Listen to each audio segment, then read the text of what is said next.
mas por que tem médicos que falam, por que tem nutricionistas que falam que tem que fazer o jejum? O jejum tem lá os seus aspectos positivos, mas existe todo um contexto onde ele deve ser utilizado e para emagrecer, eu trago muitas ressalvas, existem também ressalvas na literatura. Muitas pessoas defendem isso, mas eu sempre digo, gente, nem todo mundo consegue olhar para dentro da vida real de uma mulher que trabalha fora, de uma mulher que cuida dos filhos, que cuida da casa, que faz as compras, que prepara a própria comida.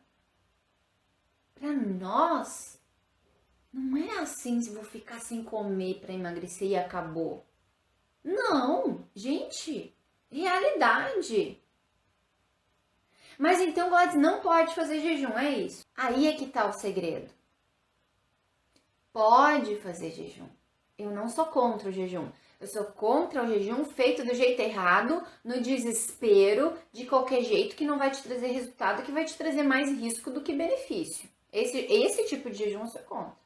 Agora, pode fazer o jejum, mas o jejum não pode ser a primeira estratégia para uma mulher emagrecer, muito menos se ela quiser emagrecer mais de 10 quilos e sem ansiedade.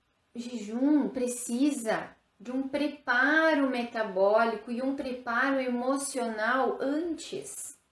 E precisa ser feito, mulheres, num horário adequado, num horário certo, porque comer loucamente até 11 horas da noite e depois ficar sem comer até as 4 horas da tarde é a maior, me desculpem a palavra, cagada que uma mulher que se sente ansiosa para comer e que está querendo emagrecer poderia fazer.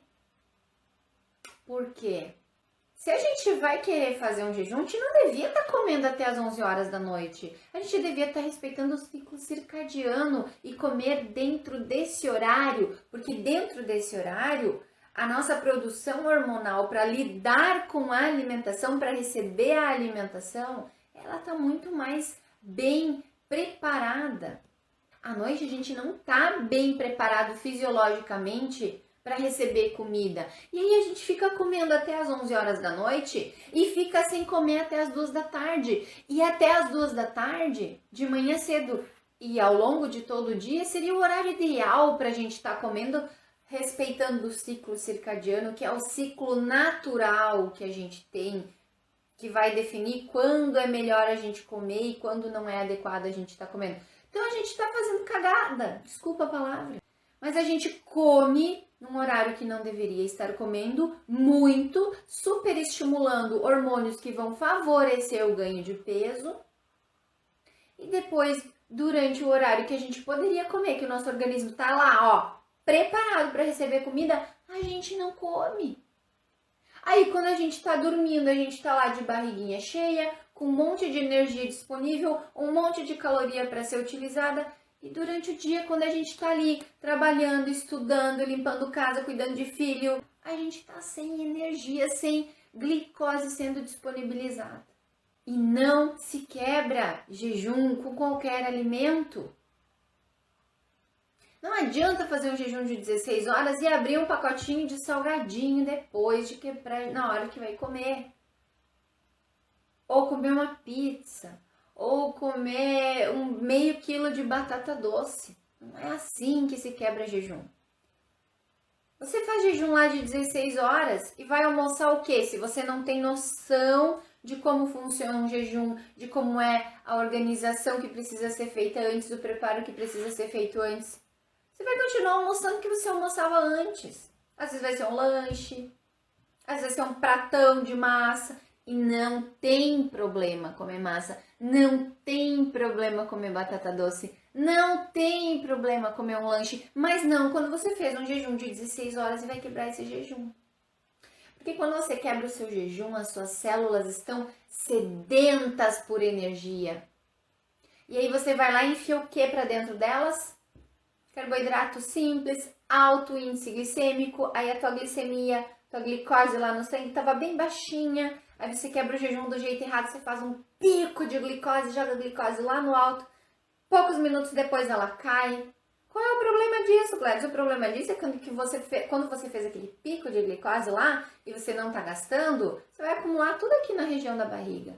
E você vai estar desenvolvendo uma belíssima de uma resistência à insulina. Lá na frente, pode progredir, dependendo de todo um contexto, para um diabetes.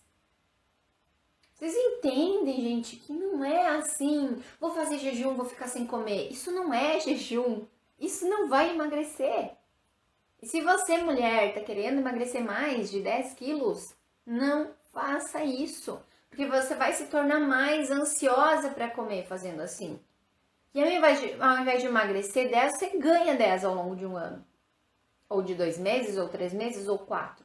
Porque vai abalar não só o seu mecanismo fisiológico, né? O seu corpo, as suas células, tudo que acontece aqui, como também o emocional. Que você vai fazer o negócio, vai ficar sem comer, a barriga vai continuar de um jeito que você não gosta, ou não vai emagrecer, ou vai emagrecer 2 quilos e deu, não emagrece mais, e vai começar a ter essas compulsões, ou piorar as compulsões. Então, assim, muita atenção a isso.